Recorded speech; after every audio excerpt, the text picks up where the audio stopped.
자, 먼저 첫 번째 사건 체크포인트 짚어보죠. L 배우는 이선균입니다.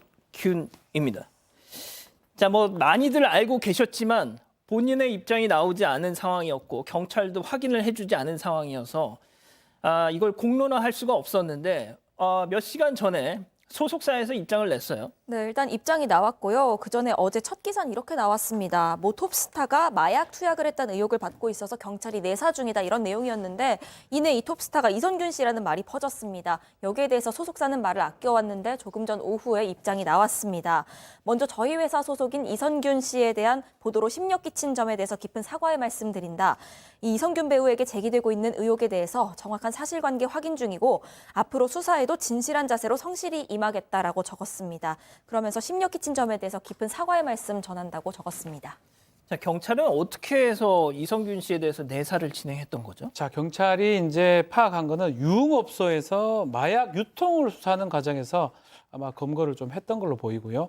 그러면 이제 마약의 상선이라든지 아니면 마약 하는 사람을 검거를 하면 그 사람들이 또 다시 같이 하던 사람들 얘기를 많이 합니다. 맞아요. 그렇게 하면 나중에 본인들의 어떤 처벌에 도움을 받기 때문에 막 그 과정에서 이제 이선균 씨 등 한 7명 같이 한 8명 정도가 마약 투약, 대마 등 투약했다는 사실을 아마 진술을 받았던 걸로 보이고 그래서 한 1년 정도 올 1월부터 1년 정도 마약 투약을 하고 있는지 판단을 좀 하고 있었던 걸로 생각이 들고 이 이선균 씨 제외하고 나머지 사람들은 연예인 지망생이나 뭐 지금 유흥업소 실장, 종업원 해서 한 20, 30대라고 하고요. 아직 마약을 투약했는지 이 부분에 대해서는 정확하게 얘기를 하지 않고 있는 상황입니다. 예. 뭐 재벌가 3세도 포함이 돼 있다고 또 그런 보도도 나오고 있더라고요. 자, 그런데 한 신문에서 이선균 씨로 추정되는 톱스타가 이 마약 공급책에게 협박을 받았다. 네, 그렇습니다. 일단 경기신문에 의하면 톱스타가 마약 공급책 압박에 2억 원가량을 건넨 걸로 알고 있다라고 지금 기사가 났어요. 그래서 마약 공급책에 톱스타라는 점을 이용한 것 같다라고 이제 제보자가 있었고요. 그다음에 또 인천경찰청 또 관계자도 비슷한 얘기를 했는데 여기서는 또 1억이 더 많은 3억을 준 걸로 알고 있다라고 이제 진술이 나왔어요. 그러면서 아마도 이 이선균 씨의 유명세를 보고 이 공급책이 협박한 것으로 보인다. 그 덧붙였다고 합니다.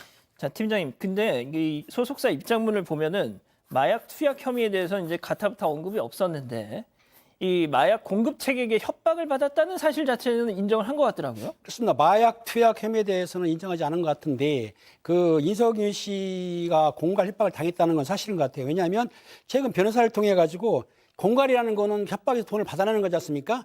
공갈 혐의로 마약 사건 연루자 중 한 명을 검찰에 고소를 했다는 거예요. 그런데 고소장을 통해서 뭐라고 했냐면 마약 사건과 관련해서 협박을 받았고 수억 원을 뜯겼다. 이거는 공갈을 당했다는 얘기인데 이렇게 주장하고 있기 때문에 좀 더 수사가 필요한 것 같고요. 그리고 이제 그 이선균 씨 변호사가 모 방송사하고 인터뷰에서 마약책하고 관련된 건 없다고 선을 딱 그었습니다. 그리고 아직까지 이선균 배우가 경찰 소환 조사에는 소환하지 않은 것 같아요. 두고 봐야 되겠지만 그렇기 때문에 아직 경찰에서도 소환을 안 했기 때문에 현재에서는 아마 이 건보다는 내사하는 중이 아닐까 싶기는 합니다. 예. 자, 유아인 씨도 배우 유아인 씨도 어제 검찰이 불구속 기소를 했는데 유아인 씨 사건 터지고 난 뒤에 막 연예계가 난리가 났지 않습니까? 뭐 제작했던 영화, 드라마 막 줄줄이 막 개봉도 못하고 말이죠. 네. 자, 소장님, 이선균 씨도 만만치 않잖아요. 네, 지금 보니까 더하면 더해지 덜할 것 같지는 않습니다. 뭐 이선균 씨는 일단 온 국민이 다 알죠. 뭐 우리나라 대표적으로 세계적인 영화였던 기생충의 주인공이었고요. 그 외에도 뭐 파스타, 나의 아저씨, 영화 화차 이런 데 주연이었잖아요.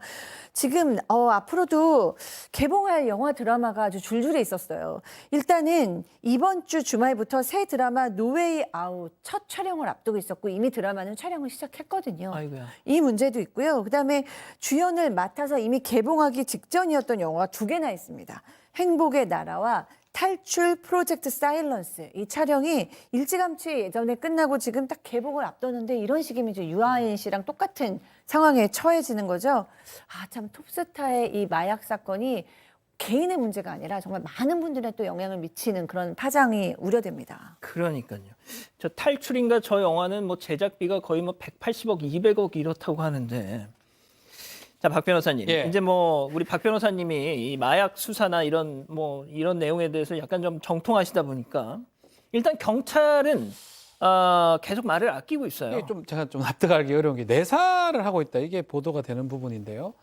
사실은 마약 사건 뭐 지금 이성균 씨의 변호사의 얘기에 따르면 조사도 안 했다라고 얘기가 있습니다. 뭐 그 부분은 또 확인이 좀 더 필요한 부분 같긴 한데 예. 마약 사건은 사실은 조사는 합니다. 조사를 하게 되면 얘기하고 어떻게 하게 되고 부인하는 경우가 많겠죠. 그렇죠. 그 자리에 왜 갔느냐 뭐 이런 정도 얘기하고 그렇죠. 결정적인 게 뭐냐면 소변 검사를 반드시 하고요. 간이 검사를 하고 이 두발 검사, 모발 검사를 합니다. 모발 검사를 하게 되면 빠르면 이틀, 좀 길게 돼도 일주일 정도면 결과가 나옵니다. 아하. 사실 그거를 통해서 혐의 여부를 확정짓는 경우가 많습니다.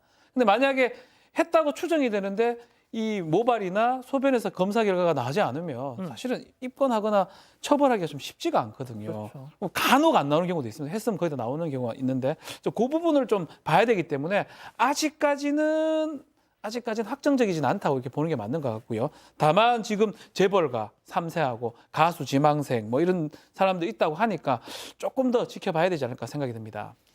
예, 진짜 뭐 한국 영화계가 지금 폭풍 전야 상황인 것 같습니다. 자, 그런데 뭐 지금 전해드릴 얘기는 약간 뭐 비과학적인 내용입니다만, 이 지금 소식도 엄청 화제가 되고 있어요. 네, 그 지난 2020년에 그 기생충이 해외 영화제에서 상을 휩쓸고 하던 무렵에 이 기생충의 봉준호 감독 그리고 송강호 배우 그리고 이선균 배우에 대해서 한 역술인이 유튜브 채널에 나와서 사주를 보는 그런 콘텐츠가 올라온 적이 있었습니다.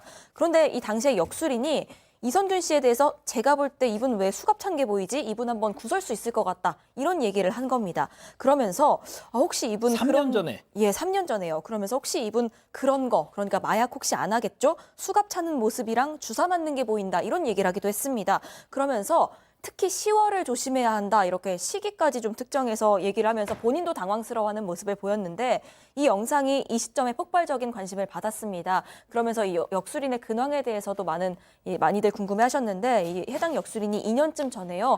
건강이 갑자기 안 좋아져서 사망했다. 이런 소식이 전해지기도 했습니다. 야, 일단은 이게 좀 뭐 3년 전 일이고 뭐 꿰어 맞추면 그냥 뭐 그런 것도 있지만 아무튼 얼추 좀 약간 좀 일단 뭐 화제는 될 만한 그런 내용이긴 하네요. 뭐 어디까지나 비과학적인 그런 얘기였습니다만 이거 뭐 당분간 저희가 이 이성균 씨 관련 내용은 계속 전해드려야 될 것 같네요. 가족 여러분, 잊지 마시고 구독과 좋아요, 알림 설정 여기.